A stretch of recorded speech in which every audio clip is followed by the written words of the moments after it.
Okay, it's 6 p.m. again.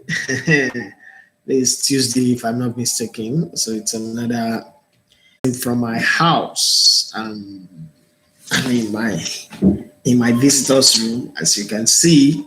I'm broadcasting from my house, and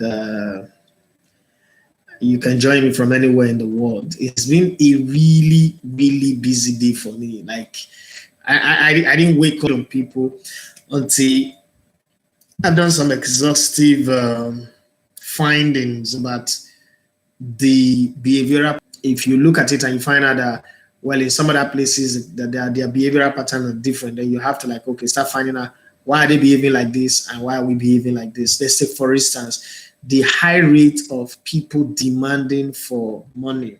At the beginning, you would just think, oh, maybe people are just trying to expand, which is fine. But then there is the part that government is supposed to give. So uh, I woke up this morning with the thought that, okay, let me even find out how it is going on in other people. Are going to also 600 euros. Sorry, they are going to also give more because according to the guy that I interviewed, Daniele Capena, the for the last decade.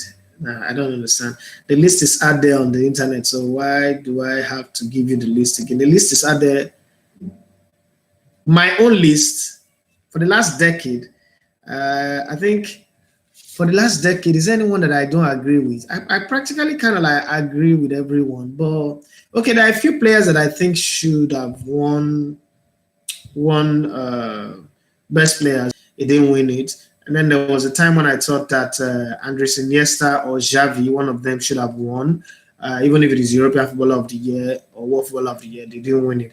But I can more or less say whatever I want to say based on the fact that I know the voting pattern was to that team and how he didn't get to win it. And then he also led Holland to the finals of the World Cup, losing that narrowly. For me, my own opinion, I think that's the only one that's different. Every other one, the one that Ronaldo won, he deserved it. The one that Messi won, he deserved it up until the last one that I've been given. So that's my take on that. While I'm still waiting for other people to show up and throw up their questions, and let's see how it goes. We're having with having to go out and meet with do interviews, try to get people. The process of having to do the interview in itself is something that could break your head. If you're not careful, if you're not patient with yourself, and you do not relax your mind to say, I'm going to do this and I'm going to enjoy it. Because most times, take for instance, today, I tried to reach out to about 6 different footballers, Nigerian and African footballers, different parts of the world. And I'm like, okay, I want to interview you. Uh, I want you to talk to me about this coronavirus. What is your training regime? This is in the season, it's not pre-season. So in the middle of the season, there is a particular way players train and clubs train. Now you're not playing football. It's more like it's a pre-season inside. I'm a former footballer. I know how this thing is. How your normal life has shut down. But then when nobody did they say no? I mean, I must say credit to them. They didn't say no, but they also didn't say yes. So I was just there in the loop and I was waiting, and they give me some time to get back to you. You're waiting, you're waiting and waiting and waiting and waiting and waiting, and nothing is okay. Well, I have to move on, and then I got in contact with the guy in US. What's his name now? Um, Sam Bono, and he gave me that get your opinion. Let's get your side of it, and it was very very. I think that the two interview that I did today, I enjoyed it. I enjoyed it because African talent that are budding in America in terms of the football talent and skills and all that. And I think that's something we will do after now, and it will help us. Thanks to Zoom, it has made it easy for these interviews to be conducted. And it's fine. They say when you are put under pressure, the kind of person that you are will be revealed. So the world has put us under this pressure. One of the things that I like anyway is that it has afforded me to confirm that thing that I kept saying, that people can actually work from home. companies can function with people working from home. This whole idea of everybody must congregate in the office. If you don't come to office, you cut your salary. It's actually a lie. People can work from home. Secondly, I've also said that I've also been of the opinion that only essential services still going on. So it tells me a whole lot that humanity have been pretending since. I've been acting like, oh, we will die if we don't get into this rush. We have not died. We're here. Isaac, you're welcome to the show. Can we talk about loneliness and the mental challenges people are going through during this lockdown because of this pandemic? I'm not an expert in that, but I need to understand what you define as loneliness. Loneliness. I'm at home. For me, I'm at home with my children. But like today now, when again I carry my son, and like okay, that moment when me, my son, and my daughter, the other boy, my first son, well, like just had a little time, and yeah, because I was really running around trying to do lots of books to read. I get things to occupy me. I have light, but I know that not everybody have light. Not everybody run their generator 24 hours of the day. Not everybody is in position to do some of these things. I agree 100%. But in that kind of cases too, you must find something that keep you busy. You don't need light to read books. Even while I'm here doing all these things, I still read books. This book I've read it before.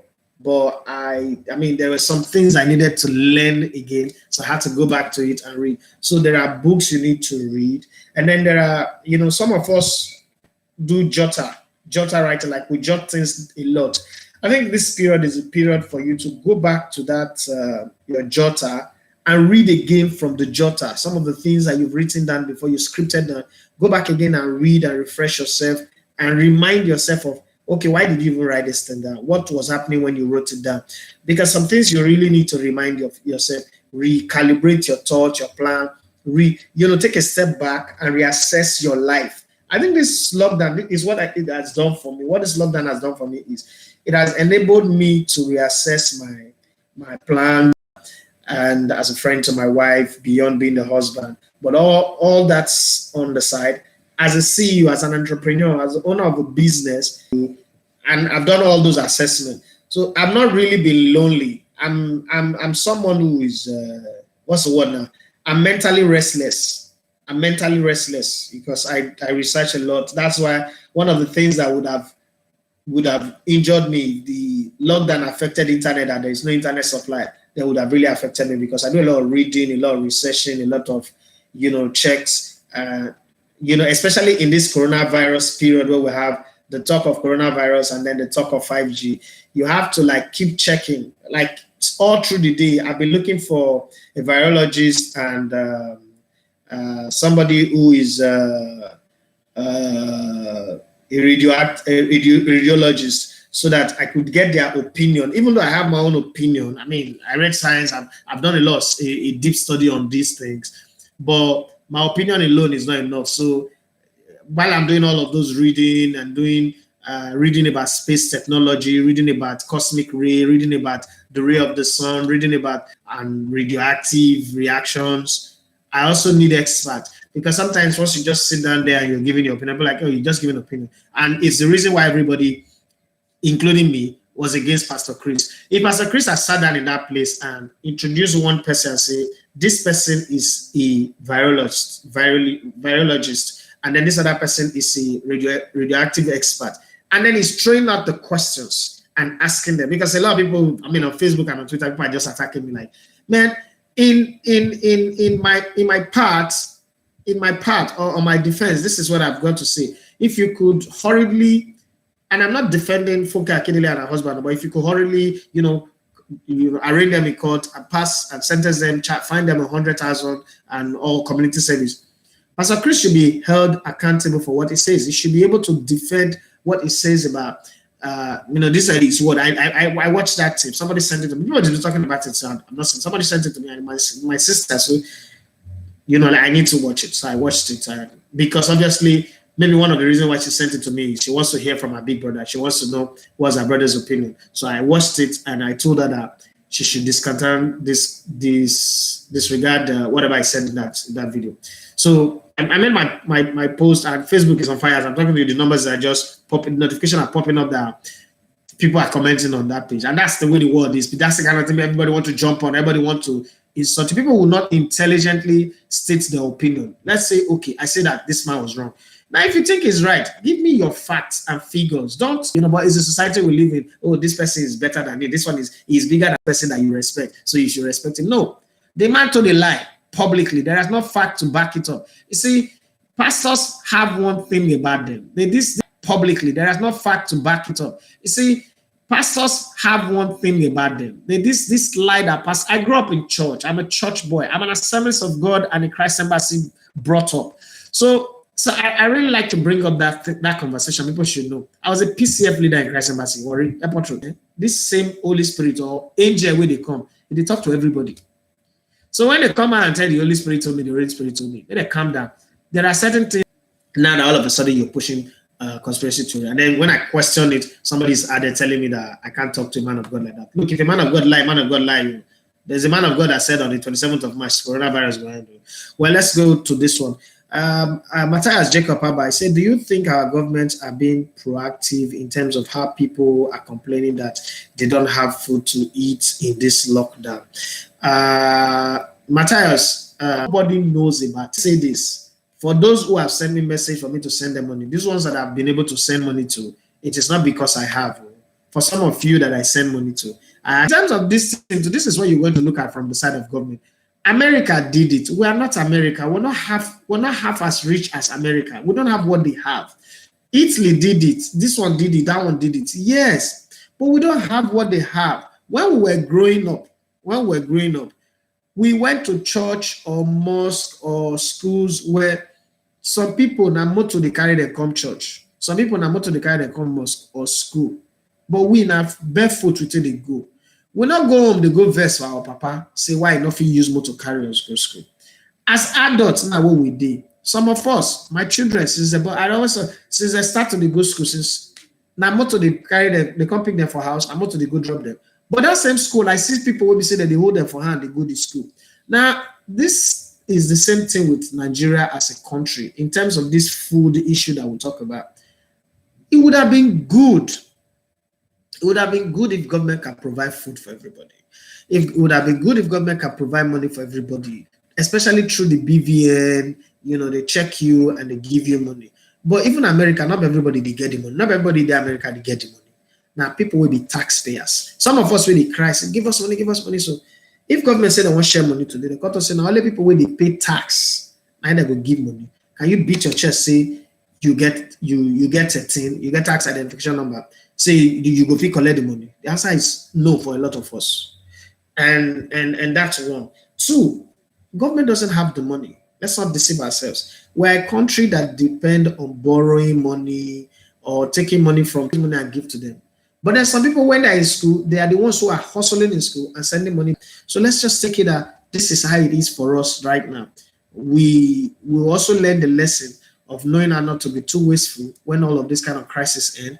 Learn how to save. Learn how not to buy in this part of Nigeria. Learn how not to be crazy bashobi, no party again, not going to club again. You can see that there are so many things that we kill ourselves for that are really not as necessary as we thought they were. That's just the way it is. Having gotten to this place, I think that almost everybody is struggling with network. It would be wise for me to end the Talking Point show right now because there are no questions coming and nobody is popping up questions. No, so I want to believe that it is because of the network and all that. So because there are no questions to answer, there's no talking point to continue with. We could just end it by the 30th minute. This is still the 26th going into the 27th minute. 3 minutes from now, if I look at it and the numbers does not improve, there are no questions, then we'll just end it. But then either ways, I always enjoy the time that I spend with you guys, the time that I spend here, having to talk to you guys. Today has been great. I've had time with some of the fans on my Zoom chat, Zoom meeting. I've had fantastic interview. They asked me, I've had a great day today already. It's been a wonderful day. I just do hope I hope that this pandemic will go faster than we think. It's been long, it's been around long enough. And I also hope that while we're praying that governments and authorities will learn the lessons that they need to learn, we as individuals, because government is not just the authorities, the people we elected, government is also us. We as individuals will learn a few lessons here and there that would make our life better, to change our dreams and improve everything about us. I just hope that what we're looking for, we will find, so that we don't get into the place where we have to beg and lean on people and cry and send messages. Sometimes when I see all this message, and there are a lot of them in my DM, I'll be like, man, I think it's really this bad for people. I think it's really this bad for people. But I also think that people cannot just be jumping in your DM and asking you for money to feed them, especially when the person is telling you, even if now 1,000, send for me. It's tough. Isaac said, I and some other people that I love, that people in the establishment that I love, that freeze, Nedu, Emmanuel 18, a lot of Olisa, a lot of these guys. So I can't sit where I am like, oh, I have issues with that. I don't have issues with them, but it's not a company that maybe I want to go and do anything, unless a sponsor pays me and so I want you to do this to them. Maybe I'll do it. I don't know. But it's going to be very, very tough. Well, guys, this is where we end this episode of the Talking Gritty. Bye.